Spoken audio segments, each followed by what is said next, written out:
านใจสิ่งต่างๆต้องไปได้ดี ถ้าหากเรามีน้ำใจและเอาใจใส่กันให้ดีสื่อกันด้วยหัวใจมากกว่านี้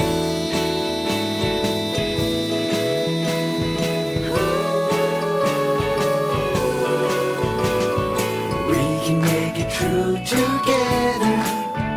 หากว่าฉันและเธออยู่ข้างเคียงกัน